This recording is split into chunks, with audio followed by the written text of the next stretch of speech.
Sanchez.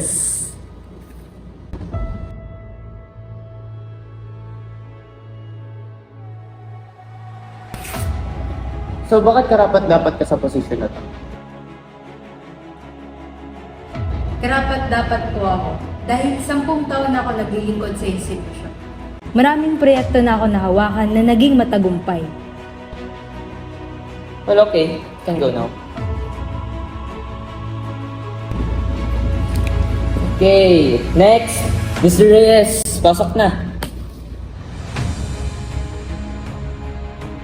So, Mr. Reyes, simple lang naman ang katanungan ko. Bakit karapat-dapat ka para sa posisyon na to?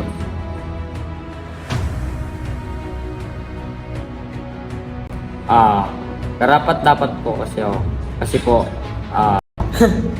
Kinakabahan ka ba, Mr. Reyes? opo. Pasensya na po. Huwag kang kabahan. Lalaki ka naman eh. Kakayanin mo lahat ng papagawin ko sa'yo.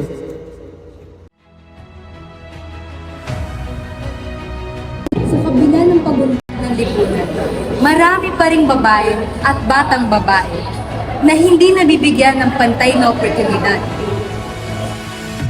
Sandali lang. Sir, ilang buwan pa lang yan nagtatrabaho. Tsaka hindi pa ganun kalalim yung kaalaman niya sa trabaho, sir. Paano naman ako? Ang tagal-tagal ko na dito. Alam mo kayong mga babae, dapat nagluluto na lang kayo sa bahay para sa inyong mga pamilya.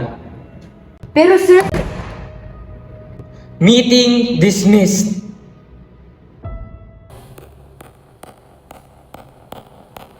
Uy, kausapin mo naman ako. ano ba? Teka, sandali lang naman. Baka naman pwede natin tong ayusin, please lang. Kung ayaw mo na sa akin, isabihin mo sa... Oo na nga, sige na.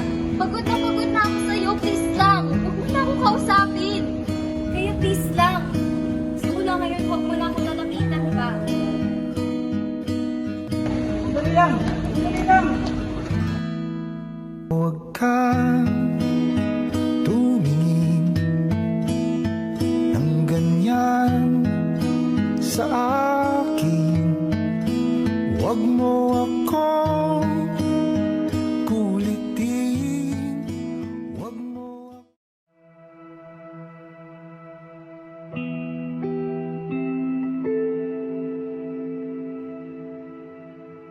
Hey, pre, kamusta? Okay ka lang? Umiiyak ka ba? Alam ko na.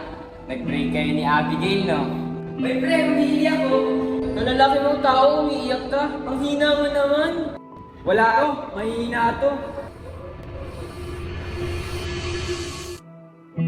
Kita niyo na ang problemado yung tao eh. Nagtatawanan niya pa. Ano, magkaibigan ba talaga tayo?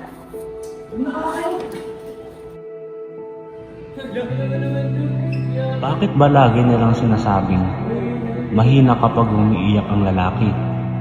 Bawal ba ako maging vulnerable? Ayon sa United Nations Development Program o UNDP, 99.5% ng populasyon ay may diskriminasyon laban sa kababaihan. Ang ganitong problema ay maaaring maging hadlang sa mga kababaihan sa iba't ibang aspeto ng buhay, kabilang ang edukasyon, trabaho, at katayuan sa lipunan.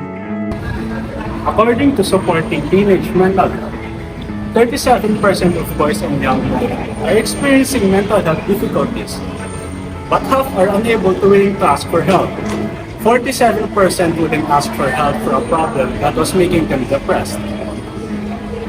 Halos kalahati ng kalalakihan ay takot magbahagi ng kanilang problema sa takot na ito'y makita bilang isang kahinaan. And almost all of the population of women face discrimination because of their gender.